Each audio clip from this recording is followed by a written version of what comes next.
7-8 মাস পর কলা গাছটারে লাগাইছিলাম, দেখেন কত বড় বড় কলা হয়েছে। এই যে কলার ছড়িটারে পারমো, আলহামদুলিল্লাহ, মাশাল্লাহ মাশাল্লাহ মাশাল্লাহ মাশাল্লাহ মাশাল্লাহ মাশাল্লাহ মাশাল্লাহ।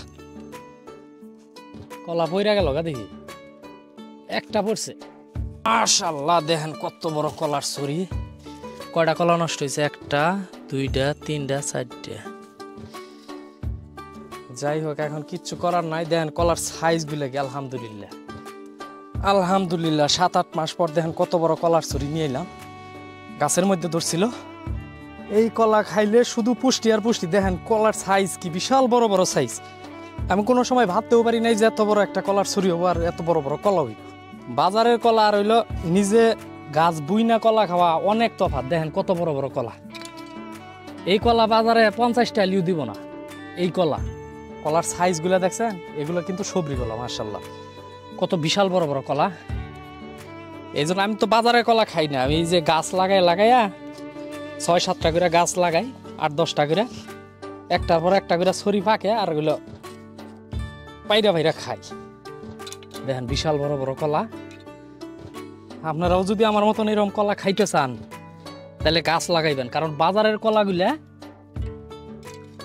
এগুলো আপনার বিভিন্ন ধরনের কেমিক্যাল দিয়ে কলাগুলা পাকায়। মাশাল্লাহ, এই দেখেন বিশাল বড় বড় কলা, কিন্তু কয়েকটা কলা নষ্ট হয়ে গেছে। এই যে খুব খারাপ লাগতেছে যে এত বড় বড় কলা, কয়েকটা কলা ইয়া হয়ে গেছে। এই যেগুলা লাল হয়ে গেছে, এই যেগুলা লাল হয়ে গেছে একবারে।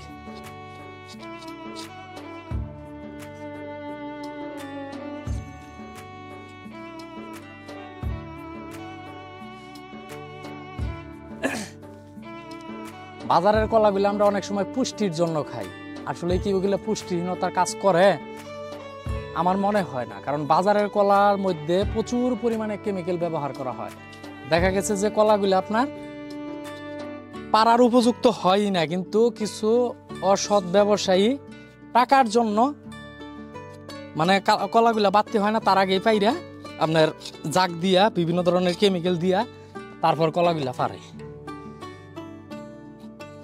আর এই যে এটা হইলো আপনার 7 থেকে 8 মাস পর আমরা এই যে কলার ছড়িটা পারলাম, কলাটা পাইলাম। এই দেন কলার সাইজ গুলো দেখলেই শান্তি লাগে, কিন্তু এই যে কলা ছেঁচা খেয়ে পইরা গেছে কয়েকটা কলা।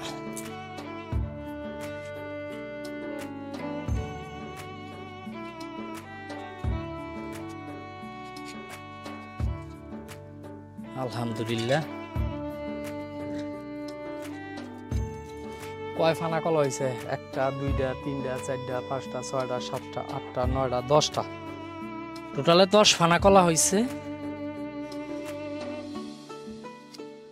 আর বর্তমান জামানায় কলার এত দাম, বিশাল। মাশাআল্লাহ, একদম তরতাজা কলা। যেই কলাগুলা আমরা অনেক সময় বাজারের কলাগুলা নিয়ে আসি, ওগুলো বাচ্চা পোলাপানদেরকে খাওয়াই, আসলে এইগুলো কিন্তু বাচ্চাদের জন্য সুস্বাস্থ্যকর না।